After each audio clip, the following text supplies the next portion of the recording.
Hello everyone, Nubkeks here, and welcome back to our road to Grandmaster. We are halfway through Diamond 1, and we're diving into a game on Braxis Holdout, one of the newest maps. I don't think it's the first video I've brought you this season on this map, but one of the first anyway, and always exciting to see a new map and explore some of the strategies and stuff for that map. Anyway, just saying a big hello to our teammates. We are the team captain, and we are the second picks. Second team right here. I think I've started like the last 3 or 4 videos this way. We are the team captain, we are the second pick. It's fairly normal. We're still playing kind of catch up, honestly, because of the computer issues and stuff I had been having, and to a lesser extent I'm continuing to have. It has been difficult to play ranked and to maintain the position, but yeah, essentially we have sort of fallen behind the climb, the grind. Obviously everyone starts out Diamond 3 because that's the max placement you can have. Yeah, just it is taking a little bit of time to actually we haven't quite got back up to the point where we ought to be, let's put it like that. So we're basically team captain in every single game. Which yeah, Li Ming is the first pick for the enemy team. Pretty good start for them, batting away the Alarak. We ban away the Samuro. Very standard stuff so far, really. And they grab the Li Ming. I mean, I don't think Alarak is that strong against Li Ming, at least as far as other people as heroes go. Li Ming is decent against the Alarak for sure. With the teleport, with the force armor talent at level 1, she's pretty good. But you know, still, it's obviously a very good ban. Alarak is, the more I see him, the more I like him, especially in the hands of a good player. Obviously, I've seen him in the hands of a lot of not great players, but someone who is very good at Alarak can be massively impactful. Like, I've seen a few people there, like Alarak mains, basically, and it can be very, very, very, very strong. So we picked up the Sylvanas and the Malfurion, 2 very strong picks on this particular map. The enemy team responds with a Rexar and a Thrall, actually comboing the 2 of those together, which is a little bit unusual. I'd be curious to see if they go for another warrior, or if that's kind of it. That is their front line. But this Dabbler guy he's being very chatty in the chat. He's doing a lot of the sort of shot calling, team calling and stuff like that. Anyway, I'm going to ban away the Oriole. Brightwing is still an option for sure, but I felt a bit more confident about dealing with the Brightwing. Didn't really want to deal with an Oriole and, you know, a Li Ming, a Thrall and a Rexar. The Thrall and the Li Ming just are very easy ways for the Oriole to generate the energy. Rexar and Thrall, they've got a pretty strong front line as well. It could be pretty tough. But anyway, people are talking a lot in the chat. This Dabbler guy, I was kind of like, what? What are you talking about? But he's like, an awesome solo laner. He's like, Gul'dan or Leoric. I was like, Gul'dan or Leoric? I'm not really convinced that those are the top tier solo laners right now. So, I mean, I gave my input. I said Chen. I think Chen right here would be an excellent pick. I think Chen would be a phenomenal pick. That's why I said I think it's probably the best one. You can kind of piece stuff together. You can see him kind of starting to type stuff and then not typing stuff, because honestly, like the Dabbler guy is doing so much of the shot calling. He's getting so involved that I was like, I kind of find it hard to have an in. Luckily the enemy team picks Naziva, which is crap, so that's great. But yeah, he was kind of chatting so much. I was just like, okay, look, I gave them all the building blocks to what I think would be a good comp. You know, I said Muradin is good, Vala is good, Chen would be nice. So obviously you can kind of figure out which way I was going. I was kind of curious as to what this guy was. He's never actually played rank before. I was kind of curious as to why he was, you know, so he's very eager, right? You know, he hasn't developed that same sort of rough, sort of, you know, that coating of grime of the Hero League cynicism. That, I mean, I've not played that many Hero League games either, to be fair, right? But still have that. I know, it's just, you just grow it, you know, this layer of sludge from playing Hero League negativity. But this guy's very enthusiastic. He's telling him how to play Gul'dan. He's calling for solo laners that I'm not sure are particularly good. But anyway, apparently this guy is confident in his Gul'dan. We shall see how things go as we load in to the holdout of the Braxis. Yeah, I mean, one of the things I was concerned about, right, if you caught the first Diamond 2 to Diamond 1 promotion game we had Gul'dan, Vala as our damage dealers, and it was a lot of sustained damage, and we just found it very hard to actually create kill pressure even on squishy heroes, because we just didn't have that burst, we didn't have that blow potential. I feel like we have a similar issue in this game as well. We've got a lot of sustained damage dealers, but we don't have very much burst at all. I think Gul'dan is becoming more and more popular. I'll talk more about him in the next tier list. He's seeing pro play as well. However, I do think Gul'dan obviously, one of the there's so many misconceptions about Gul'dan, you know, and he's new into the meta as well. So that's especially when people tend to have really weak conceptions about how heroes are actually supposed to be played. It takes quite a long time for people actually work it out. Gul'dan, right? One of the big misconceptions is that Gul'dan is a mage, right? Because he's a spellcaster. So they think, well, Gul'dan, you slot him in instead of Kel'Thuz or Chromie or Li Ming. That's obviously completely wrong, right? Because those heroes, it's not about whether you're using magic or you're using like crossbows. It's about whether you're using sustained damage or you're using burst damage. Gul'dan does not do burst damage. Gul'dan does sustained, consistent damage over the course of the fight, which is the same way that heroes like, I don't know, like Raynor or Vala and stuff function. Obviously they have a little bit of burst, but not that much. Whereas something like Kel'Thuz or Jaina obviously does big burst of damage with their spells. And that's the way they work. There's definitely this misconception that Gul'dan fits into the role of a mage when he absolutely does not. So we've got a lot of sustained heroes, honestly. I would realistically be looking to take a sustained slot. It's either the Vala or the Gul'dan. I'm not a huge fan of them together. I think our comp would be much better if we had a Chen plus a Muradin frontline for the Sylvanas and Vala backline. I think that'd be much better. I mean, Chen still does plenty of damage, and then he's a nice tanky frontline. He's a much better solo laner in my opinion than Gul'dan is, and he's very good at this map as well. But anyway, that's kind of my thoughts on that. My Sylvanas pick, I think it's a good first pick on this map. I think she's probably tier 1 in this map. If you do get a Zerg Swarm, she can obviously disable the buildings, and much like Infernal Shrines or Battlefield of Eternity, anything like that, she really enhances that. This is pretty nice, really nice reach from the Malfurion. Malfurion's pretty on point with those so far, doing a very good job, and Vala's been doing a pretty good job as well. You can see he was obviously saying in the draft, he's like, no, I'm playing Vala, man, I don't care. He's like, Vala's my best. I'm gonna pick her and play her. I do respect that. I think, you know, it fits reasonably well into the team comp, and it fit very well into our draft. Honestly, I think the onus was on the Gul'dan player to pick something different, really. So I do respect, you know, if he wants to play Vala, that's fine. Now, he has taken a lot of poke right there. He went from full health to, like, no health. He walked into an orb, a toad, and then, was it missiles? I'm not sure. I don't remember now. He walked into some stuff, though. So that's a bit rough. But yeah, I mean, look, if that's his best hero, that's what he wants to play, and it was going to fit in the draft, then more power to him. Go for it. Why the hell not? You see, I'm trying to just zone these guys out a little bit with that Haunting Wave. Getting very low on mana myself, though. And Vala is caught in a bit of a rough spot. And yeah, you can see this is sort of the issue that we're having right now, right? Is that Gul'dan, the solo laner, is obviously just losing to Thrall. He cannot contest that. So the top half of the map is just lost. It's just straight up lost, and we're also losing the bottom half as well. So trying to rotate up here. Unfortunately, as you can see by the rate that this is ticking up, we're actually going to be too slow. We're not going to get there on time to actually take this back. So the enemy team gets 100 to 0 Zerg Swarm. This is kind of like this. This is the issue. This is sort of the story of this game, right? Is that the solo lane is a losing solo lane, and the 4-man lane is a losing 4-man lane. So it's like, how do we tweak this? How do we actually swing this around so that we can actually control these points at any stage? What do we do? Pretty tough. No, good thing about Sylvanas, even on defense, we're not turning off any structures, but her Shadow Dagger does plenty of damage to the Zerg Swarm. It spreads to every single Zerg and does a little bit of a ticking dot in every single one, and it adds up to quite a bit of damage over the course of the fight. And Gul'dan, certainly very good on this map, because the amount of wave clear he brings is phenomenal. He brings a lot of sustain as well.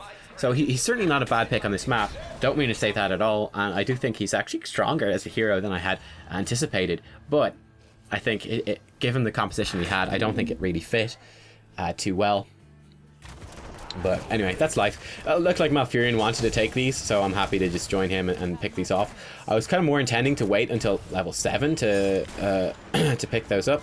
Anyway, Vala's saying they're missing. I'm saying they're almost definitely at their bruisers, judging from how they're moving around the map. They're actually ganking the Vala. Ooh. Look, she's got a well. Oh, lucky Vala. Good effort by the Thrall and the Brightwing as well. They did their best to try to do that. So they weren't actually at the bruisers. I was incorrect about that. They're actually, I think they'd Hearthstone some of them, and then the rest setting up some ganks. There you go. Always have to be careful when the enemy's missing. They could be anywhere. But yeah, kind of ideally waiting until level 7 to take some of these mercs to Sylvanas, because I get a huge boost to the merc taking power at that stage. Just looking for some sort of opportunities here to come in anywhere and be a bit aggressive. As you might have noticed by the minimap, hopefully did, there were 4 heroes showing for quite a long time. Seeing as I was talking about people being missing, hopefully you did notice that. So the Rexar was missing for ages. He does reappear. He was doing the bottom merc camp. Anyway, let's talk about talents. Picked up Paralysis at level 1, which will make our push with the Zerg Swarm, if we ever get one. That's the issue. That's, of course, always the issue with Sylvanas, right? Even on Battlefield of Eternity and any of the maps where she's tier 1, it's like, well, you actually have to get the objective in order for her push with the objective to do work. And if you don't, then you're going to have a bad time. Nice cleanse from Malf. The Malf player is good, I have to say. The Malf player was good. Nice cleanse. I think that... Yeah, I think I would have been rooted by Thrall if he hadn't cleansed me. I don't think the root actually hit, but that's because the cleanse removed the movement speed slow of the Brightwing thing. So there you go. And now this is again a tough situation where our 2-man lane down bottom is losing, and our 3-man lane up top is also losing. Like, we just cannot get through the Rexar Brightwing with the damage to back him up. However, hello Nazebo, ping for help, because Nazebo is just suddenly appearing out of position. Well played by Gul'dan, landing a beautiful corruption. Land a few more shots. He's going to die to the poison, so we just back off and let Nazebo die a slow, painful death. That is pretty excellent. Going to teleport in onto this point right here. Oh, the freaking Misha, though. Misha MVP holds the shrine at the very end as her team retreats in disarray. And the enemy team once again gets a 100 to 0. 100 to 0 shrine. Vala. She is aware of the 3 ellipses, being the Valley Girl sigh, being the passive aggressive whiny bullshit that no one wants to hear. So she is refusing to do that. She is actually bringing it to the next level.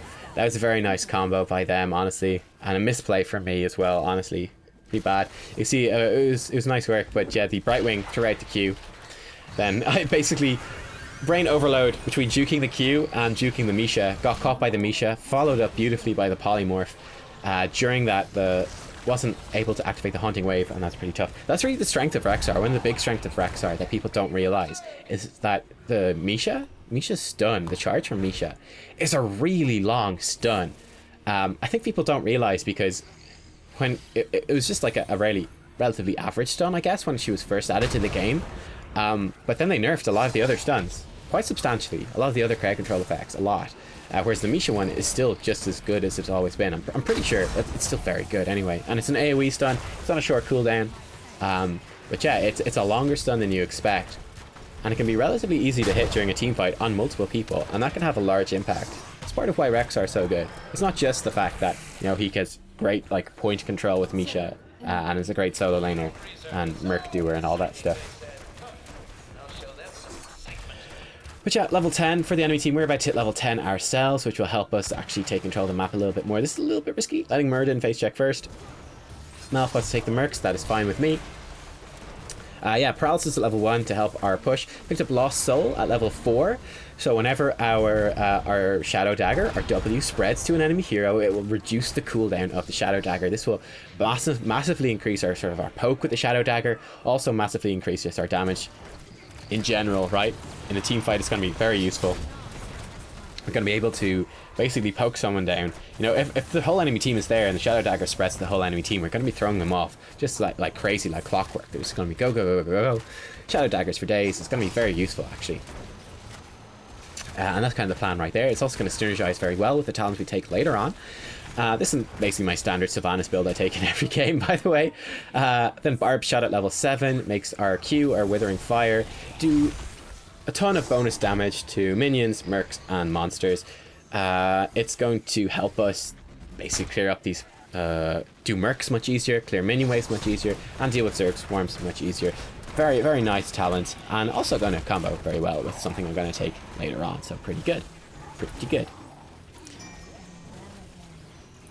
You can see here that that was actually kind of important, right? Was that it was keeping an eye on the minimap again while that was going on. So got a bit of a push on, and you can see that I started to retreat basically as the enemy team was arriving, but I kind of had decided that preemptively. It wasn't a reactive thing that, oh, the enemy teammates have arrived, let's start retreating. You could see actually quite the opposite, that I was kind of on the way. I was already on the move as they arrived there. That's very important. Keeping an eye on that, aware that they're making the rotation and not being caught out by that. Always be watching a mini-map and be aware of which way your enemies are going to go. Obviously, easier said than done. You will make mistakes, but generally speaking, try to do that. Now, this is pretty interesting. We know everyone is nearby. Actually going to go in fairly aggressive here on the Nazebo. Do a bit of damage. Vala going in with the strafe, doing a bit of damage as well. But we do have to back off. Not quite winning that engagement, I wouldn't say. We're even on talents here, so it's just pretty good. You can see that the Thrall, he's coming around the side, right? So we're backing up, right? Backing up, staying condensed as a team, staying focused. We sidestep the Wolf from Thrall. Difficult skill shot to land from the Thrall. Nice work, actually very nice work by our teammates. Throw in the arrow there. We catch 3 of them. We catch Rexar, Li Ming, and the Nazebo. Got a bit of damage on the Nazebo, which is good. Nice silence from the Malfurion, the Twilight Dream, actually helping to secure the kill on the Thrall. And there you go, 2 kills for nothing. Really, really good. Nice turnaround. Muradin, you can see on the map, is on his way down to grab the bottom radio tower, signal tower, control point. I don't know what it's called. See, I'm going very aggressive on this Li Ming here. We're able to put a lot of pressure in on top of her. Even catch her with a dagger as she just runs that last little bit away. But yeah, just knowing that I'd be able to go hard on her, understanding the limits of both the heroes, Li Ming and Sylvanas, and kind of pushing that advantage a little bit, getting some basically free damage down on her and forcing her out. There you go. We're able to actually interrupt her Hearthstone as well by throwing a Haunting Wave where she would have been standing, forcing her to move.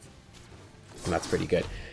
I'm basically intending to Hearthstone here at this point. Unfortunately, we did lose down the bottom, which is not good. And we haven't quite hit level 13.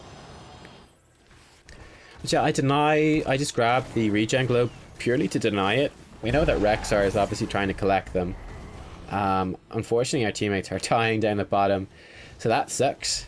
But at least we got a bit of the Zerg wave this time.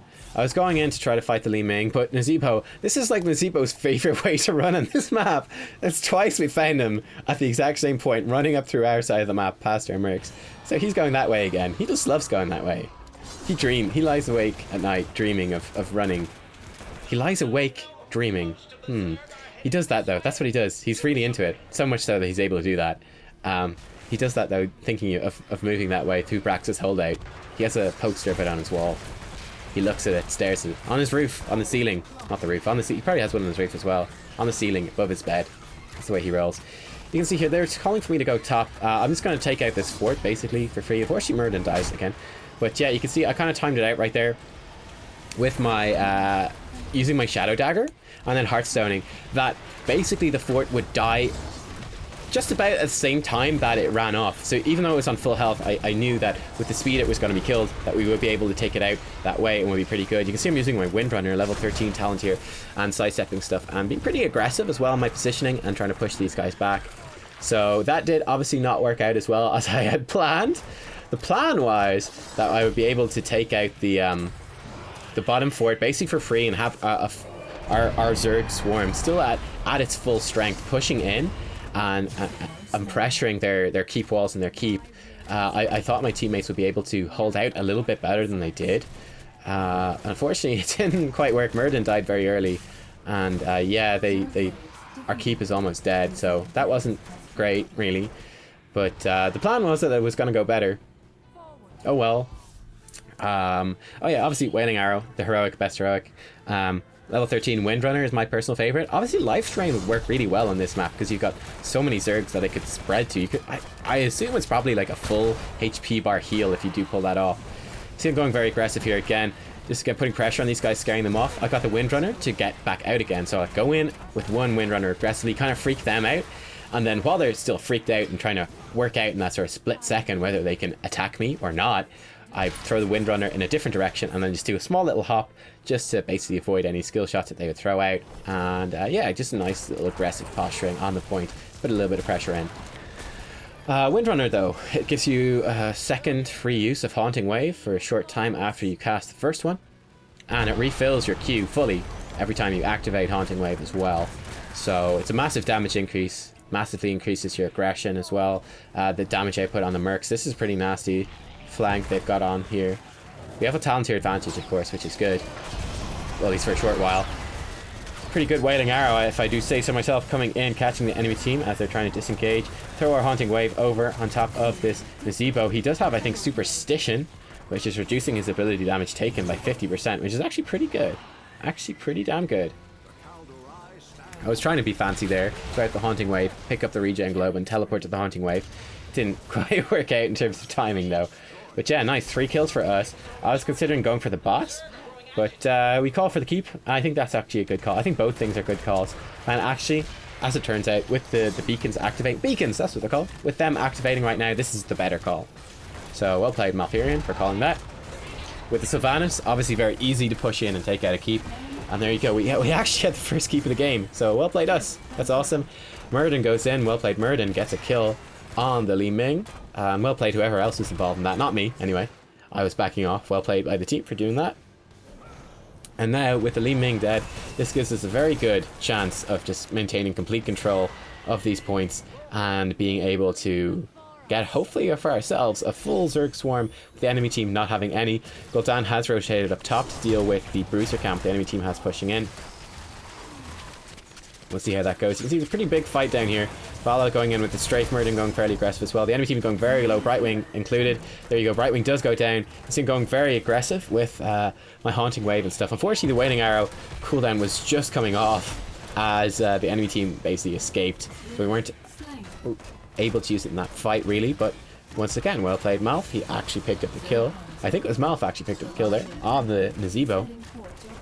So, very nice. Huge tempo swing, as you can see in this particular game so far. Huge tempo swing. We went from losing quite hard. We're now basically 2 levels up. I'm pushing in here pretty aggressively. Thrall goes down as well. Not looking good for the enemy team. We're pushing in here. I was considering just like Haunting Wave over this thing. Obviously, I can disable the turrets. But yeah, our teammates are going for core, which is pretty risky, honestly. Again, we've got Sylvanas. We could turn off the keep and then just be pushing in on the core with like a full strength Zerg wave. But we're going on the core and we're actually melting it down pretty well. So there you go. It was actually a bit of a mistake for me. And I messed up my Haunting Wave. So I need to use my Wailing Arrow to just silence Li Ming. I'm going to die though. Definitely a misplay for me. Obviously the intent was to Haunting Wave back over the core. It didn't work. Either because I timed it incorrectly or it was placed incorrectly or something, but it didn't work. I got stuck on top of her, and then obviously just a panic Wailing Arrow to just shut her down a little bit. But anyway, Gul'dan arrives with the Zerg Swarm. Take out the core. That's a GG. That is a GG. So, yeah, nicely done by the team, I have to say. MVP for Malfurion. I think well deserved. Well deserved. 0 deaths. 0 deaths. He played it very well. I felt like his calling in the so yeah, do give him the vote right there. The calls that he made in the draft weren't super good. Like solo lane Leoric is fine, and solo lane Gul'dan is fine. Like they're not bad by any means. They're pretty solid, but I don't think they were the best ones in that case. Like I do think Chen would have been better than the Gul'dan in that game, but nonetheless, it worked out just fine. And he played very well. And there you go. That is another victory for us. You can see we did a ton of siege damage. We did a ton of hero damage as well. Paralysis, Lost Soul, Barbed Shot, Wailing Arrow, Windrunner, and Cold Embrace. So our Shadow Dagger makes people vulnerable. That obviously was a big boon to us later in the game as well, right? Making people vulnerable. That kind of counteracts the fact that we lacked the burst damage. Get vulnerability down on someone, and then even your sustained damage output turns into burst damage. And there you go, pretty successful win on Braxis holdout. We had a very rough early game, definitely at the start. I was like, Gul'dan's gonna be fine, is he? This is really not working for us. This is really not working. But we did turn around then late game, a very large swing, very big turn in the game. And yeah, just the late game just went massively in our favor. I think we just played a lot better than they did, honestly. And yeah, we got the win. There you go. Give it a like, guys, if you liked it, if you enjoyed it. Like I said, that is pretty much my standard Sylvanas build. I go with every single game, just about. It's just so good. It's just so good. There's other options, but this is the one I love. I like the aggressive playstyle. And there you go. I will see you all next time for more Heroes of the Storm. Bye bye.